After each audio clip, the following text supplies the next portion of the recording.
Okay, magandang araw sa atin lahat mga kababayan. Saan man panig kayo ng daigdig naron, dito na naman tayo sa another episode ng ating vlogs, Badong Ratelis po. Pag-uusapan natin ngayon, ito po, no?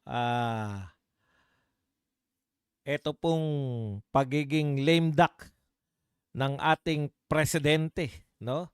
Ayon po dito sa isang propesor ng Universidad ng Pilipinas, dahil po sa mababang rating nito ni BBM, ay maaari na po siyang maituring o maisama bilang lame duck president. No? Pag-uusapan natin yan, matagal na natin naririnig yung salitang lame duck president, pero ano talaga ang meaning niyan? Yan, para updated ina-update po natin yung ating mga sarili. Aba, si Astrid, Pers Honor.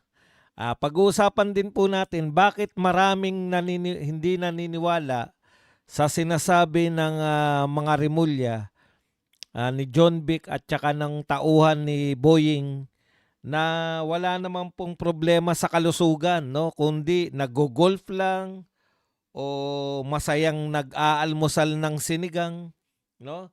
Bakit wala pong naniniwala? At dumagdag na naman po, ito pong si Chanko, dumagdag naman sa usapin ng bonus. Iba naman ang tawag niya. Ha? Kung ano-ano na lang ang tawag. Christmas requirement yung tawag ni Ridon. Yung tawag naman ni bonus. Yung tawag naman ni Puno para sa Christmas party. Yung tawag naman ni Alvarez para sa pampasweldo. Liton-lito na kayo, no? Sa itatawag ninyo. Pero ngayon po, ang tawag naman ni Chanko ay break, bonus break. 'Di ba? Iba-iba tawag. Alam niyo po, golf daw sa impyerno. Alam niyo po, meron pong paliwanag diyan ang nasirang si Miriam Defensor Santiago. Alam niyo po si Miriam Defensor Santiago, hindi niyo natatanong kahit po matagal na siyang yumao sa ating daigdig. Marami pa rin po siyang paliwanag hanggang ngayon na kapanipaniwala. Mamaya ipaparinig po natin mula po sa ang boses niya mula po sa kalangitan. Ayan po ang ating mga pag-uusapan, pero bago yan, ay meron pa palang isa, no? Yun daw kumakalat na tinakbo raw yung mga pasweldo sa aming mga Duterte vloggers. Aba, yan po mga pag-uusapan natin, pero bago yan, kung bago ka pa lang dito sa ating channel, mag-subscribe ka na. Dahil ito lang ang tanging channel na may kinikilingan, may pinapanigan, una sa balita, huli sa impormasyon, kaya ano pang hinihintay nyo? Pindot na, okay? Pag-usapan natin, no? Pag-usapan na agad natin, mga kapatid, wag na nating patagalin ito. Higop muna tayo ng kape.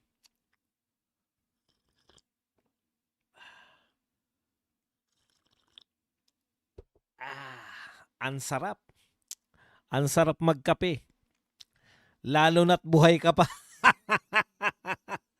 Sa impyerno kaya, kumusta kaya ang kape? Nagkakape ka pa ka? Ang hirap siguro uminom ng kape sa impyerno, no? Biruin mo, kumukulo yung iniinom mo. Masarap sa impyerno, ito, malamig na tubig. Okay, pag-usapan po natin, no? Unahin po muna natin itong usapin ni Boying Rimulya. Alam niyo po kung bakit hindi naniniwala. Ito maganda yung sinabi ni Jason sa dito. Sabi po ni Manong Jason si Boying na sobrang obsessed sa presscon, ngayon hanggang text na lang. 'Di ba? Hindi po kapanipaniwala dahil mahilig po to sa presscon eh. Gustong-gusto po, kumbaga, isa po to sa mga addict sa mic na tinatawag natin. No? Mayat-maya gusto magpa-presscon nito ni Boying Remulla. Tapos sasabihin ninyo bigla na hindi na siya nagpapakita sa presscon. Alam mo, John Vic, May bala ka pa naman tumakbong presidente. Eh ngayon pa lang, sa kalagayan pa lang ng kuya mo, eh hindi na nagtitiwala sa iyo yung tao, no? Paano ka pa pagtitiwalaan pagtakbo mo? Kaya ang tanong talaga ni Manong Jason sa anong nangyari kay Jesus Crispin Remulla? Alam nyo, simplehan nyo lang po mga Remulla at mga hindi na po kinakailangan ni Calabano. Alam nyo, nakita ko to si Calabano, yung itsura nito, gandang lalaki pa nung araw eh. Ilang panahon pa lang nung nag-DOJ si Jesus Crispin Remulla. Gandang lalaki pa to si Calabano. Naubos na sa katatanggol dito sa amo niya. Namblema na sa katatanggol eh. Simple lang po. Pagsalitain nyo lang, mahilig naman po sa mikropono si Boying Remulla eh. 'Di ba? Isang video lang 'yan, matatahimik na po yung lahat ng tao na siya ay isa po siya sa mga kinakaret na. Eh kung talagang naggo-golf pa, sabi nga ni Remulla, ni John Vic, galing lang sa golf. Biruin nyo, 5 araw nawawala, 5 araw pa lang naggo-golf. Kayo naman oh. Videohan nyo lang. Alam nyo si Remulla, wala pong pinapatawad sa video yan. Pag nakakita po ng press yan, kahit naglalakad papunta ng opisina, marami pong kuha yan, marami pong press conference yan na naglalakad pa lang sa opisina. Titigil yan para kausapin yung press. Ganun po ka-addict sa mikropono itong si Boying Remulla. Tapos sasabihin nyo ngayon na hindi siya pwedeng magpakita sa camera. Meron talagang hinala, tamang hinala talaga mga tao. Hindi po ba? Yung isang dating addict sa mikropono, dating addict sa press conference, bigla naging camera shy. Sobra naman. Hindi naman talaga kapanipaniwala. Labas nyo lang isang video lang para komportable naman yung mga Pilipino. Kasi pa-press con lang. Araw-araw halos may press con eh. Ngayong kinakailangang hinahanap siya, hindi siya magpapa-press con. Imposible, di ba? Wala po sa kanyang ugali na magtago. Hindi po mahilig magtago yan si Boying. Yung huli pong nawala yan, nung huli pong nawala si Boying Remulla, yan po yung nagpa-opera, di ba? Alam na natin yung naging buhay niya, yung nagpa-opera siya. Doon po huling matagal-tagal na nawala. Pero pagkatapos nun, press con agad. Siya pa nagpaliwanag kung ano ang kanyang medical procedure na kinuha, no? Na ginawa sa kanya. Kaya hindi po kapanipaniwala na biglang tatahimik si Boying, galing lang naman siya sa pag-golf. 'Di ba? Kahit nga sa golf course, kung merong reporter, hihinto yan para pa-interview hindi po, that's unbecoming of the ombudsman. Hindi po ubra yan na ganyang paliwanag. Speaking, no, ito po, sinasabi po nito ni Claire Castro, ang mga kwentong walang pinanghahawakan na matibay na ebidensya ay mananatiling isang haka-haka lamang. Hintayin natin ang Office of the Ombudsman ang magsalita patungkol dyan. Ito po ay sinasabi niya dito po sa Cabral Files, no? Haka-haka. Alam nyo, matagal na namin sinasabi to. Para hindi na po maging haka-haka, kayo na maglabas sa Malacanang. Tauhan nyo naman, yan pa isa. 'Di ba? Si Boy Tokis, kaya ako nga tinawag na Boy Tokis yan. Kahit nga hindi siya yung ini-interview. Tatambay yan, malapit dun sa mga reporter para siya naman ang interviewin. Ganun po ka-addict yan si Boy Tokis sa press conference. Bigla ngayon, nanahimik din. Ano ba? Yung mga addict sa press conference, pinatatahimik. Biglang tumatahimik. Imposible po. O ngayon, ang sasabihin mo, hintayin na lang daw yung ombudsman na magsalita tungkol sa Cabral Files. Sarili niya nga kalagayan, hindi masabi ng ombudsman eh. Cabral Files pa kaya. Parang hopeless na hopeless tong ating PCO, no? Alam nyo, ang trabaho nyo sa PCO, tagapagpaliwanag kayo ng nagaganap, no? Ano nangyayari? Kayo ang nagbibigay nun, updated pa po siya. Kamukha ni Chucky, yan yung pinagsasabi. Anong meron tayong PCO? 'Di ba? Presidential, ano ba yung CO? Communications Officer. Office. Presidential Communication Office. Kayo ang nakikipag-communicate dapat kung ano nagaganap sa Pilipinas. Kung may issue, dapat nililinaw ninyo. Putya, kayo tagapagpalabo eh. Ang daming dapat nyong kayo dapat naglilinaw sa Cabral Files eh. Hindi si Libiste. Kayo dapat nagre-report. Ito po ang nilalaman ng Cabral Files. May mga nakita po kami na may mga congressman na may mga insertion. May nakita po. Hindi eh. May naglalabas ng Cabral Files na kayo dapat ang gumagawa. PCO kayo eh. Presidential Communication Officers. Kayo dapat ang tagapagpaliwanag sa amin. Malabo masyado. Ano ba yung ibig sabihin ng mga insertion na yan? Ang pagtahimik ninyo. Tapos, nung may nagpapaliwanag sa trabaho ninyo, PCO, inaatake nyo naman. Gusto nyo pa magpaliwanag si Boying. Hindi niya nga may paliwanag kung ano nagaganap sa sarili niya. Ipapaliwanag pa yung Cabral Files na yan. Lintik na buhay to. Bagong taon na bagong taon.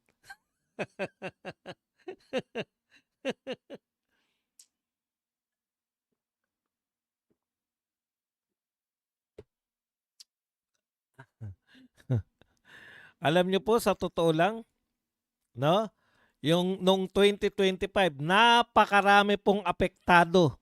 Sino po ang pinaka naapektuhan? Yung mga magnanakaw. Ibig sabihin, ganon karami ang magnanakaw sa atin.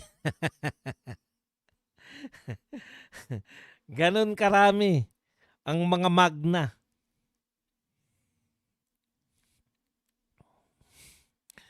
Okay. Punta po tayo rito sa isa pa. Bago tayo dito kay Bongbong Marcos, kay mahal na presidenteng Bongbong Marcos. Ito po, lumalaga na po to at ako po ay nagagalit na. Napapa-PI na ako talaga eh. Maniniwala na rin talaga ako dahil ang dami na po nagsasabi nito eh. Ako po'y nahihiwagaan dito po sa pinapakalat nila na may isang DDS vlogger daw ang nagtakbo ng sweldo ng DDS vlogger. Galit na galit eh. Anak ng tinapay, ngayon ko lang nalaman na may sweldo pala kami. Tinakbo na, nalaman ko may sweldo. Puta ni Sansingko, wala pa ako nakukuha dyan sa Duterte. Vlogger. Kaya nakakatawa po no, di ba? Kasi may balita no na PCO nawalan ng 50 million pampasweldo sa mga vloggers. Gusto po nila, akala nila mapapaniwala nila yung tao na ang mga DDS vloggers ay mga bayaran din. Kaya pinalalaganap nila na may nagtakbo daw ng budget na isang vlogger. Nagngangalang. Ewan ko ba kung sino yung vlogger. Tinakbo mo pala sweldo namin. Puta, kahit 5 hindi pa ako sumusweldo. May sweldo pala kami.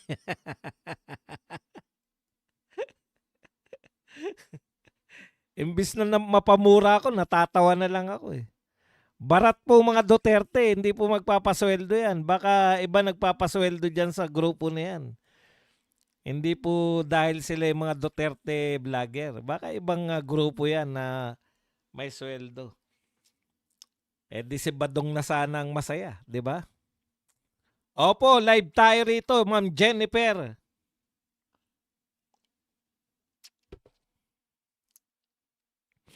Okay, pag-usapan na natin, no? Ito po.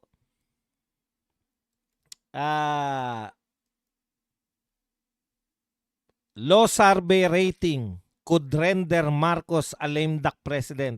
Ito po ay sinabi ng isang UP professor. Masyado kayong matalino. Marami kayong alam. Lame duck president. Alam ko po na matagal nyo nang naririnig yung salitang lame duck, no? Pero ano ba talaga yung kahulugan ng lame duck? Yan. Okay, siyempre nag-research po tayo at ayon po sa ating research, ang kahulugan po ng lame duck president na sa kasalukuyan po ay nawala yung ni-research ko.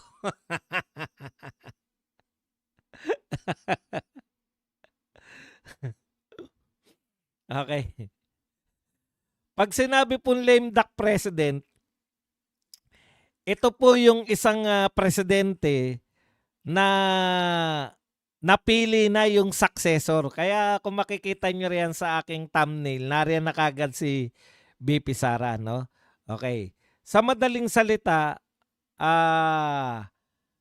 sa baba po, sa baba ng ating rating ng ating kasalukuyang presidente, maari na po siyang ituring na lame duck president.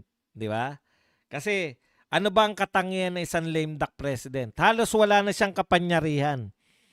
Ang original meaning talaga ng lame duck president, yan yung meron na nahalal na successor, itinutuloy niya na lang dahil hanggang dun sa petsa na kung saan manunumpa yung bagong presidente. Okay. Pero dito sa Pilipinas, dahil mahaba po ang paghanda sa politika, tinuturing ng mas maaga yung pagiging lame duck president. No? Itinuturing ng mas maaga.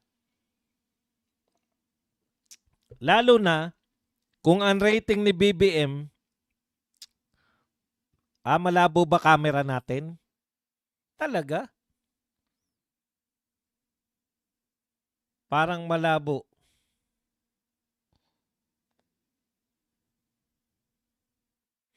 Okay.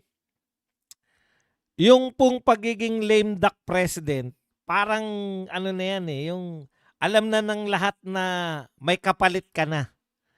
Sa kaso po ni BBM, napabilis po. Dahil matindi po ang rating. Si BBM, tinalo niya na po sa pagiging negative. Dati, hawak yan ni Gloria Macapagal Arroyo. Yung pinakamababang mga rating po, hawak yan ni GMA. Pero dinaig na po ni BBM si GMA. Ganyan po katindi. Worst talaga. Worst president talaga to, no? Okay, ano po ang katangian ng isang presidente o yung tinatawag natin lame duck na presidente? Yan. Kung sa tingin po ng mga tao ay hindi na siya magtatagal bilang presidente o hindi na po siya kikilalanin, kaya yung kanyang impluensya nababawasan na rin. Okay. Yung kanya pong yung pagsunod po sa kanya ng mga lehislatura. Kaya po dahil po sa baba ng rating na yan, malabo nang mapasunod sa mga kagustuhan ni BBM yung mga congressman at mga senador. Kasi alam na nila na wala nang impluensya si BBM eh. At dahil napakababa ng rating ni BBM, pati po yung gustong pumalit sa kanya, no, bilang isang lame duck, wala na pong power yung kanyang power ng bendisyon, no? Yung mga gusto pong tumakbong pagka-presidente, iiwasan po na mabindisyonan siya ni BBM. Para siyang may sakit na ayaw na magpataas ng kamay. Ayan po. Kasi itinuturing na hindi na magiging curse pa, no? Magiging sumpa pa. Alam niyo, endorsement ng pangulo, malaking bagay yan kung sikat yung pangulo. Kaya si PRRD talagang kahit kahuli-hulihan, hinihingi nila endorsement ni PRRD. Dahil napaka-popular po ni dating Pangulong Duterte. Kaya po, importante po yung endorsement niya. Kita nyo naman yung nangyari po sa Cebu, di ba? Oh, yung endorsement po ni Tatay Digong nagpanalo kay Barry Cuatro na relatively unknown. Pero dahil ang Cebu po ay Duterte country, na ipanalo ng endorsement ni Duterte yung pinakamalaking probinsya in terms ng boto. Pinakamalaking boto ng isang probinsya na ipanalo niya dyan sa Cebu. Ganun po yung power of endorsement. Pag ikaw po tinagurian kang lame duck president, dito po sa kaso ni BBM, halos ang endorse niya ay magiging curse pa, no? Hindi po magiging endorsement, kundi kasiraan pa. So, sigurado na matatalo sa eleksyon sino man yung endorse ni BBM. Ganun po kalupit. Thank you very much, Ma'am Jennifer Legosyaw. Naulang kasi kita ulit na abot na tiyempohan na live. Happy New Year sa lahat sa iyo at Badong. Pa-Christmas ko sa iyo at pakape. Maraming salamat, Ma'am Jennifer, sa 500 pesos na pangkape. Ang ganda naman buhay na mano niyan. No? Masarap na buhay na mano yan. 500 pesos. Okay. Ngayon, ano po ang epekto nito? Yan. Kaya po, yung sinasabi nila na sigurado na ma-impeach si BP Sara, hindi po sigurado yan. Bakit po? Lalo na po yung mga taga Visayas at Mindanao. Na alam po ng mga taga Visayas Mindanao na yung kanilang constituents ay supporter ni BP Sara, mahihirapan po silang basta-basta pumirma sa impeachment. No? Bakit? Kasi nga, lalo na, sino pa lang ba yung very vocal na gustong ipa-impeach si BP Sara? Yung mga makabayan black pa lang.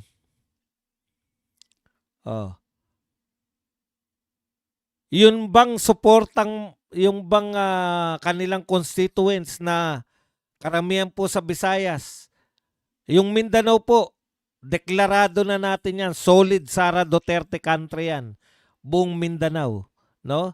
Tapos ito pong Visayas, siguro 80% ng Visayas kuha po ng mga Duterte.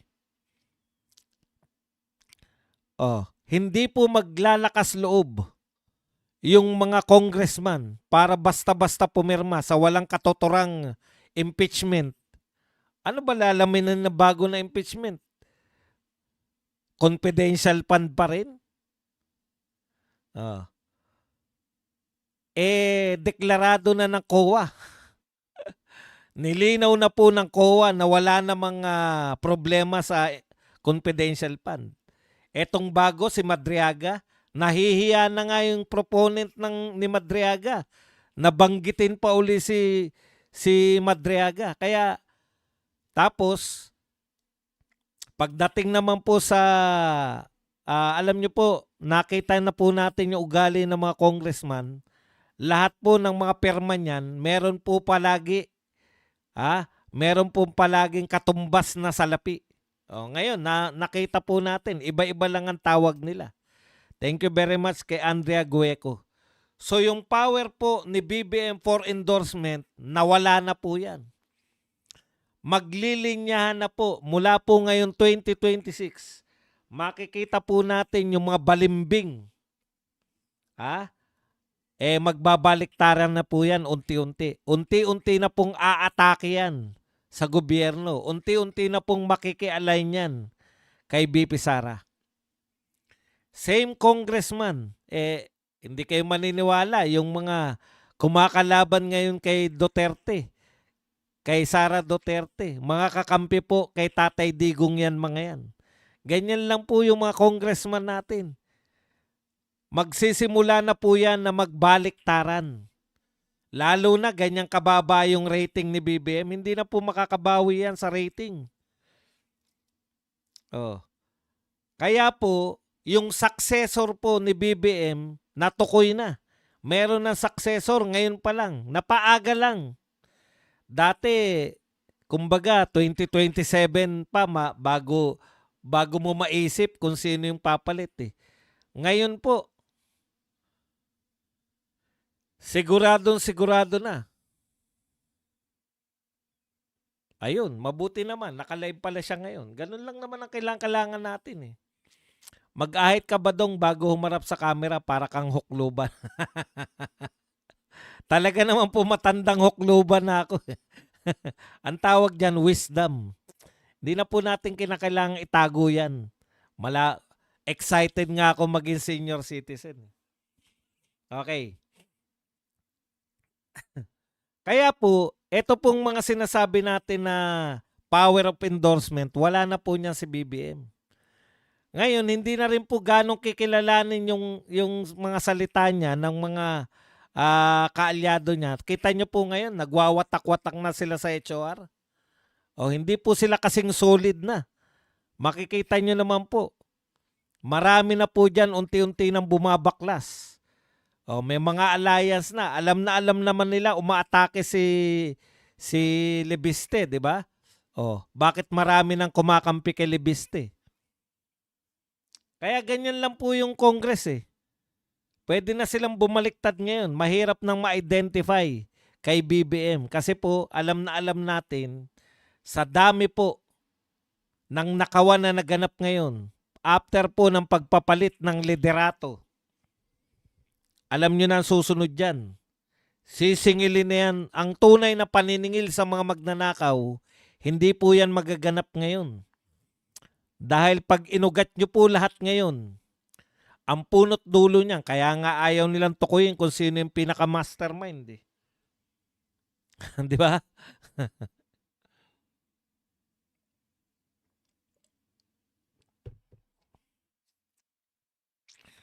Okay. Ano pa po ang nawawala sa isang una na impluensyan, reduce na po yung influence niya. Pati po sa paggawa ng mga batas. Hindi na po yan masyadong iintindihin ng mga politiko. Ikalawa, sisip-sip na po yan sa tinitignan nila na susunod. This time, lahat po yan magsisisip-sip na papunta kay BP Sara. Tapos, magpo-focus na lang din yung lame duck president sa kanyang mga legacy. Isisecure niya na yan. Di ba? Ano ang problema ng ating Pangulo sa kasalukuyan? Kaya nga kita nyo, pati yung legacy ng ibang tao, nakikiamot siya. Tignan nyo yung mga pronouncement ni BBM, laging legacy. May 4 daw siyang legacy. Isa na yung Bukana Bridge. Paano mo magiging legacy yun? Wala kang ambag dun. Pati pagpupondo nun, hindi naman pinondohan natin yun. Pondo ng China yun. Direkta sa mga tao ng Davao. Wala kang kinalaman doon. Naghanap na po siya ng legacy. Di ba? Naghanap na siya ng kanyang legacy. Kaya, ito pong realignment sa politika, mapapaaga po yan. Pustahan po tayo yung February 6 na balak po nila na mag-impeachment. Hindi po matunog, di ba? Sino lang po nagsasalita ng February 6 impeachment? Mga makabayan black lang po. Kasi alam nila na may balik na sa kanila. Future president na ang tingin nila kay BP Sara eh. Pipirma ba sila laban sa impeachment ng future president? Gusto ba nilang samain sila? Kaya yung wag po kayong mainggit, no? Yung mga vlogger po, marami pong mga vlogger. Siyempre, lalo na po yung Yung kami kasi medyo kahit papaano okay naman ang kita namin, eh. Yung mga maliliit na vlogger na Duterte na parang, wag po kayo mainggit sa mga vlogger na taga kabilang bakod. Kasi malapit na pong matapos yung kanilang ano, eh, yung kanilang, allowance, yung kanilang bonus. Pantay-pantay na tayo ngayon, naaasa na lang sa ating, bunganga.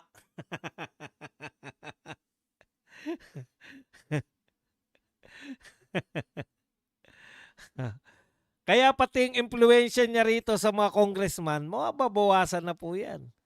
Si VP Sara, ang ganda talaga pagmasdan ng mga picture ni VP Sara, nagtataka ako paano nila nasabi na mukhang Chucky 'to, eh. Talagang napakalala ng, tama sa utak, 'di ba? Meron ba naman Chucky yung ganyang itsura, ganyang kaganda? Okay.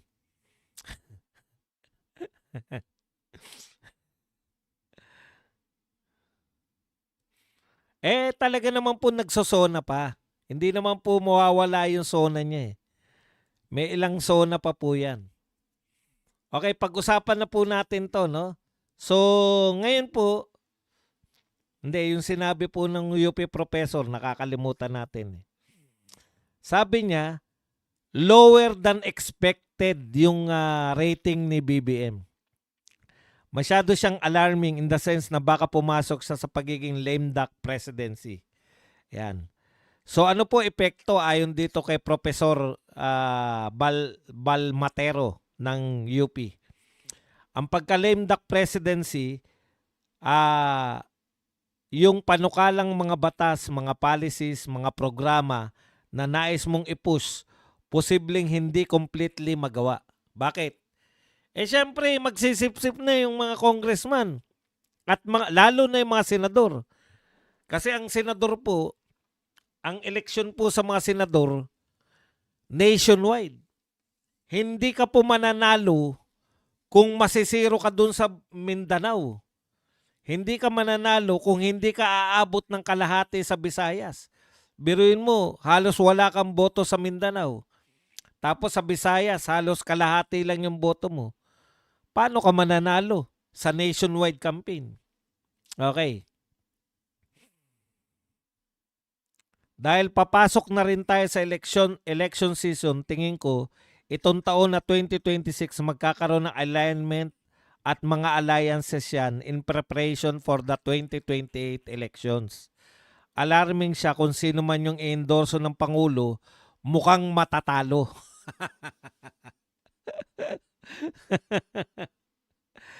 Kapag hindi mag-improve yung performance and trust rating ni Pangulo in the coming months. Nakita nyo? Professor na ng UP yan. Ha? Tayo, matagal na nating sinasabi yan. Sino man ang endorso ni BBM, talo. Eto po, UP professor na. Mukhang matatalo. Sino man ang endorso ni BBM. May curse na po yung pag-endorso. Dahil perception din yung usapin ng performance at trust rating, kailangan magtrabaho yung mga sekretaris ng Pangulo para ipalam sa taong bayan kung ano ang ginagawa nila. Ang problema, Prof, mawalang galang na po, parang hindi kayo taga-Pilipinas. Ang problema, Prof, wala naman talaga silang maipagmamalaki. Hindi po ito usapin ng absence nila sa social media, no? Sinasabi kasi ni Prof, mukhang yung mga sekretary ni BBM mukhang walang hilig na mag-promote ng ginagawa nila sa social media, eh. No. Prof, Baltimore, hindi po usapin yan nang wala silang presence sa social media. Usapin niya nang wala talaga silang proyekto. Putya, kahit nga yung peking 20 pesos na bigas, pinopromote, eh. Sasabihin yung wala talaga silang maipromote dahil wala naman talaga silang proyekto. Yun ng Bukana Bridge, akala mo siya nagpatayo kung i-promote, eh. Yun, Prof. Hindi po dahil sa wala silang kakayahan na i-promote yung mga ginagawa nila. wala talaga silang maipopromote. Kung wala kang maipopromote, paano tataas ang rating mo? Oh. Ang taga PCO nila, imbis na mag-promote ng mga ginagawa ng Pangulo, ang pinopromote pa yung, anong tawag dyan? Pang-aasar. Hindi. Kabisado po ng mga Pilipino, yung mga pang-asar, yung mga tawag. Di ba? O, Chucky. Ang galing eh. Very effective gumamit ng social media eh. Biruin mo, alam lang lahat. Kahit mag-quiz tayo, sasabihin ng mga tao pag tinanong, sino ang tinaguriang kamukha raw ni Chucky? Lahat tayo alam na, alam na. Basta yung pang-aasar sa mga Duterte. Ha? Wala ba ako?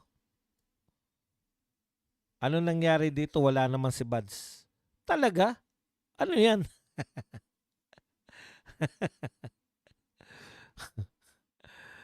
Okay. Ibig ko sabihin, doon po nagpakahusay itong mga tauhan ni BBM sa pang-aasar sa mga Duterte at Duterte supporters. Yung mga pang-aasar ba na, di bali na mababa rating, presidente pa rin si BBM paggising mo bukas. Anong klase yun? Correct. Case of death ang endorsement ni BBM. Di ba? Hindi na nakatulong, magiging ano pa yan, panigurado. Kaya yung mga sinasabi nito ni Llamas, wala na to eh. Mas kapanipaniwala tong UP professor na to, si Baltimore, kaysa sa'yo, Llamas. Sabi ni Llamas, pag nag-combine daw po si Lenny at saka si BBM, vice niya si BBM, antindi, no? Alam kasi ni Llamas na wala naman talagang dilawan. Wala na pong puwersa yan dilawan. Kaya magke-create lang sila na panibagong unit team kunwari. Si BBM, mapapapayag mo si BBM na magbabayse? Kung magbabayse rin lang si BBM para sa bilang, magbabayse na lang siya sa tao niya, hindi sa kay Lenny.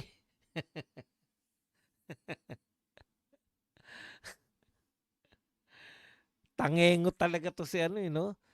Si Tartar eh. Tangengot ka. Ikaw ang pinakapalpak na political, ano eh. Ano bang tawag dyan sa tao na yan? Political strategist. Ikaw ang pinakapalpak ng political strategist. Kasi hanggang ngayon, ang pinaniniwalaan mo pa rin, mananalo pa rin kayong mga dilawan laban kay BP Sara.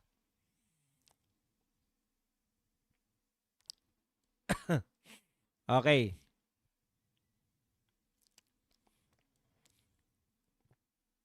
Punta na po tayo rito sa iba pang balita. Ito po, nagsalita na naman tong si hindi.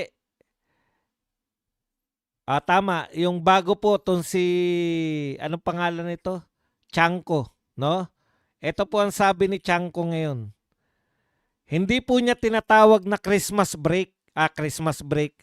Christmas bonus yung pinamigay. Pero sa kanya, 1.5. Ang labo, no? Sabi ni Lebiste, 2 milyon yun. No? Pero every time magbe-break, merong bonus.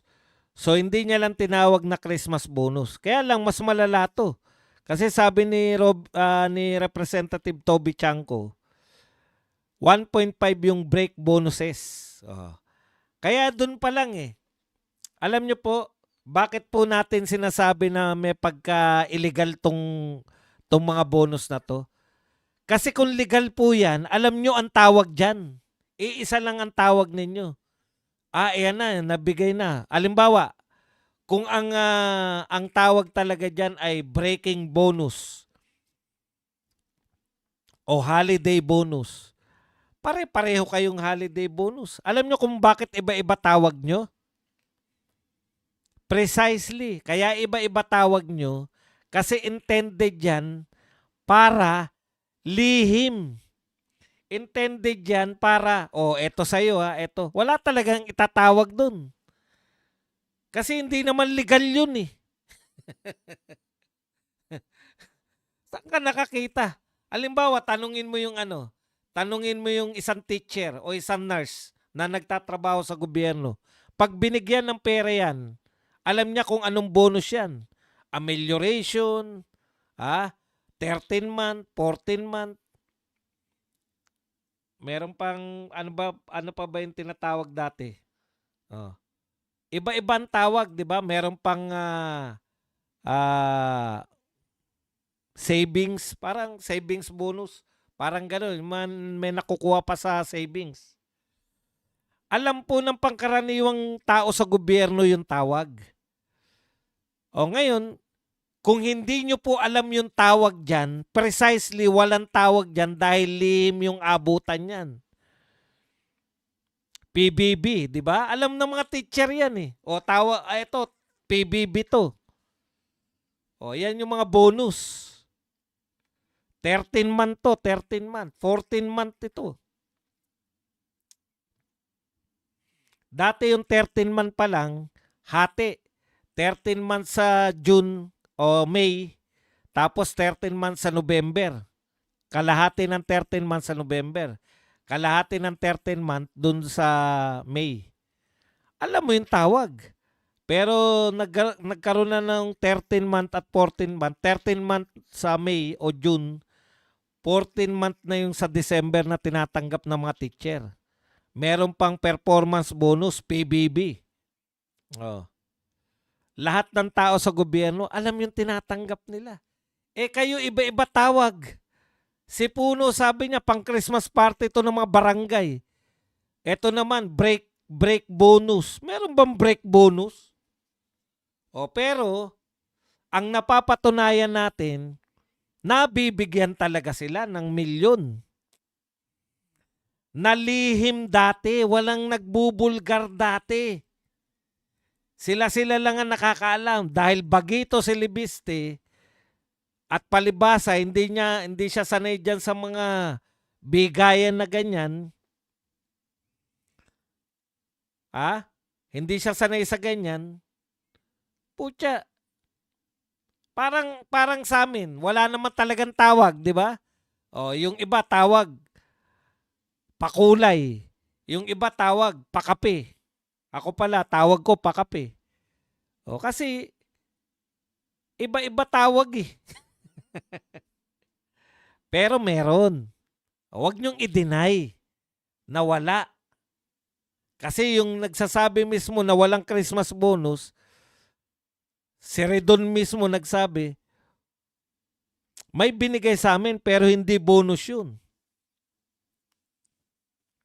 Biruin nyo, kada magbe-break kayo, kaya pala tuwan-tuwa kayo na nagbe-break kayo.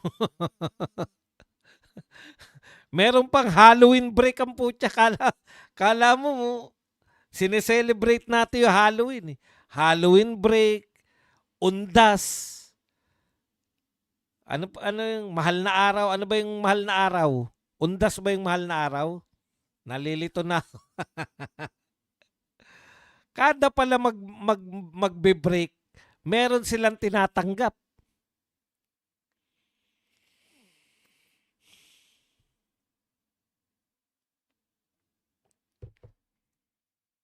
Ngayon, para saan yan? Iba-iba rin ang sinasabi nila. Yung iba sinasabi, pampasweldo. Yung iba sinasabi, pag nag-Christmas party yung barangay. Yung iba sinasabi, MOOE. Kalokohan po yan. Pag iba-iba po paliwanag ninyo, wala po talagang tawag. Palusot nyo na lang yung mga tawag. Pwede ba nilang ibulsa yun? Pwede rin. Pwede ba nilang ipamigay yun sa kanilang constituents? Pwede. Pwede ba nilang ibulsa? Pwedeng-pwede. Ganyan ang ugali ng mga yan. Pati at Eddie. Eto po. Si Miriam Defensor Santiago, pakinggan po natin ha. Medyo 2 minuto lang naman to para mas maunawaan po natin yung gustong ipahayag nilang lahat.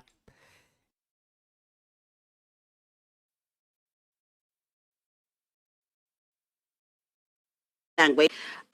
MOOE, MOOE, alam mo yan, ilagay na natin sa layman's language, our office expenses. Bawat buwan, ang bawat senador binibigyan ng 2.2 million Every month. every month.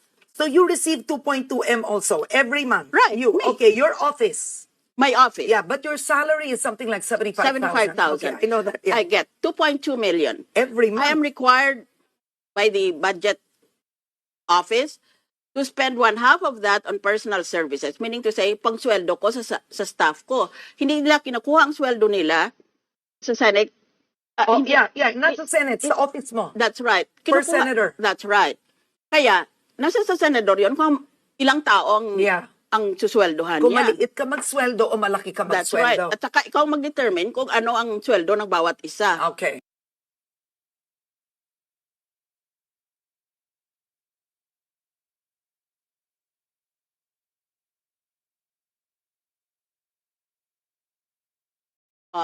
Ngayon, 2.2 million na yan, kalahati para sa sweldo. Net to, yung 2.2, net ha?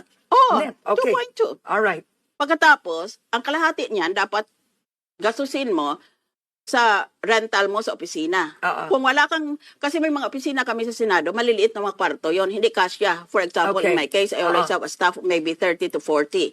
Ngayon, kung meron kang natawag na satellite office, in addition, dagdag pa yon sa opisina mo sa Senado, pinapayagan kang mag-upa. Okay. Some of us rent, but some of us don't. So you rent. I rent. Okay. Tapos, sa MOE na yan, bayaran mo ang renta mo, Oo. ang tubig, kuryente, office equipment mo, Okay. Yeah, supplies. but to get to the point, there was a senator, I won't mention his name, but in the past, was caught having ghost employees. Oh, yun na nga. Kasi personal salaries eh. Maraming avenues for corruption yung 2.2 million na yan. Okay. As you said, Karen, all you have to do is put names there and then pretend that you have paid their salaries, but all goes to you. Or you can put also additional expenses from MOOE, but it all goes to you. No, you can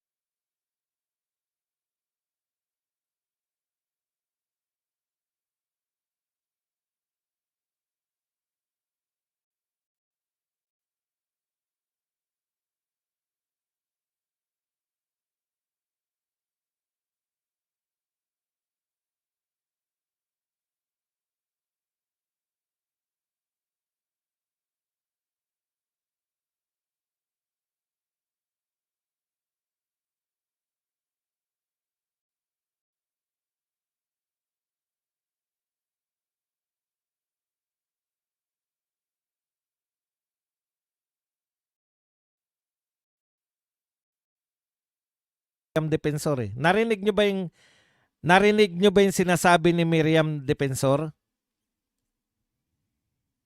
Thank you very much muna kay Joel. Teka, hintay natin. Kay Joel Christmas. Merry Christmas. Speaking of pakape, Buds. Happy New Year. Watching from Los Angeles. Maraming salamat. Joel Christmas sa $9.99 na pangkape. Dinig nyo na ba ako?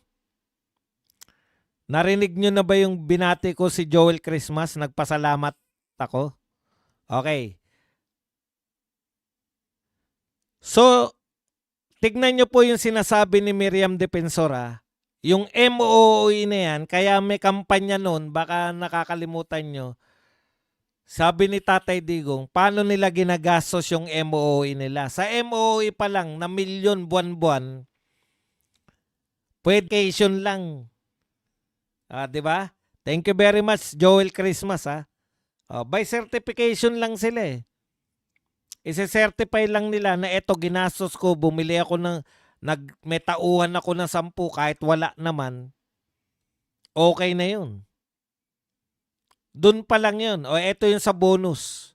Maganda talaga pakinggan to si Miriam Defensor dahil nasasabi niya yung mga hindi dapat sinasabi.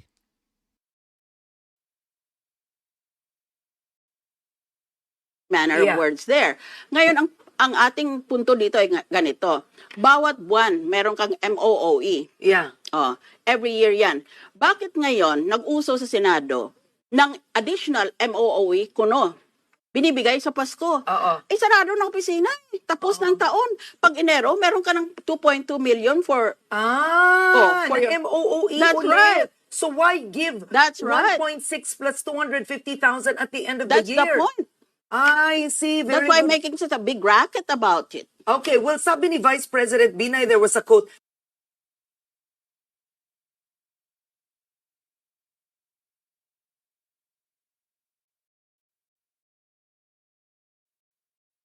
Miriam Defensor Santiago. 'Di ba? Bukod dun sa MOOE, na bahala ka na kung paano mo gagastusin. Ha?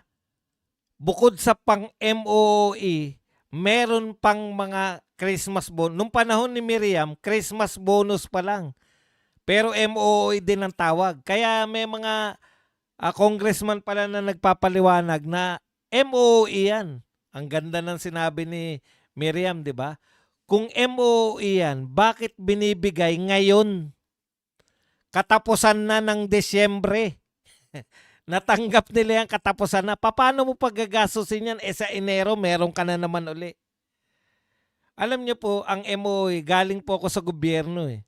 Dapat yan nagastos mo yan ng within isang buwan. Kunwari, binigyan ka ng MOOE ngayon para sa December. Dapat yan, nakukuha mo yan early part ng December. Dahil gagastosin mo yan sa isang buwan ng Desyembre. Kasi dati sa amin, maliliit na kami, buwanan po yung MOOE namin. Pag hindi mo nagastos yan ng Desyembre, hindi ka nakapag-report, yari ka. Kasi, putya, hindi mo pala kayang gastusin yung pera mo ng isang buwan eh. Hihingi ka pa uli ng budget. Ganun po yun. Kaya po, highly irregular yan. Nasasabihin nila na yan na MOOE o additional na gastos para sa kanilang constituents o kung ano pa man. Yung mga break na yan, mga breaking bonus, kaya iba-iba tawag nila. Oh, bakit ka magkakaroon nun? Noon pa pala, tinututulan na yan ni Miriam. Pero noon, nung panahon ni Miriam Santiago, Christmas MOOE bonus pa lang. Ngayon, lahat ng break meron pala. Milyon-milyon. Only in the Philippines. Ngayon, sasabihin nyo, hindi kayo magnanakaw. Sanay na lang kayo. Ano sabi ni Redon? Dati nang may ganyan eh. Pucha, hindi porket dati nang ginagawa. Ngayon lang nga namin natuklasan eh. Kung dati na yung ginagawa, bakit hindi nyo pinapaalam sa tao? Kung hindi pa naging congressman si Libiste, hindi pa namin malalaman na may ganyan. O, bakit si Kiko hindi alam? Kasi suspended. Bagong congressman lang din. Kaya noon kayo sa buwatan, lahat ng congressman natutuwa, uy, ano to? Huwag ka na magtanong kung anong tawag dyan. Basta tanggapin mo. Meron ka ba, nariya ka ba sa cheque? O, pangalan mo yan, di ba? Tanggap ka na lang. Yung mga batang congressman ngayon, nagtatanong, hirap na hirap silang sagutin kung ano yun. Yung mga dating congressman, pag binigyan ng cheque, putya, wala nang tanong-tanong yan, bulsa agad. Paano ba doon kung naabutan ka ng ibang pangalan? Bahala. Naiabot sa'yo, halimbawa. Naiabot sa'yo, halimbawa, yung kay ako, putya, tatanggapin pa rin yan. Di ba? Malulupit yung mga nabigay sa'yo kay Akop. Kala nyo ba walang ano si Akop? Kanino napunta yung kay Akop? May tumira na. May tumira na niya. Kala nyo ba yung mga congressman natin palatanong? Hindi nagtatanong yan. Si Libiste kasi hindi ka marunong makisama. Tanong ka ng tanong. Kaya pinagtutulungan ka. Pag may cheque, ibulsa mo. Ngayon, di ikaw pa ngayon na may problema. 'Di ba? Kasi palatanong ka. Alam mo, Libiste, ako na magre-request sa'yo, i-hire mo ko. Ako na lang gawin mo dyan sa opisina mo ko. Nagbo-volunteer ako, wala akong sweldo. Magtatrabaho ko sa'yo, ang trabaho ko lang, tagatanggap ng checking ayaw mong tanggapin. Ang dami ng cheque ni Libiste. Akin na lang. Masyado kang magaling. Hindi mo kailangan ng pera dahil ikaw ay bilyonaryo. I-hire mo ko tagatanggap ng cheque. Lintik na yan. Buwan-buwan may milyon na kayo. Yan yung mga pampasweldo. Kung 3 lang tauhan mo, hindi ka nag-hire ng opisina. Puta, sa'yo na yun. Akin na to.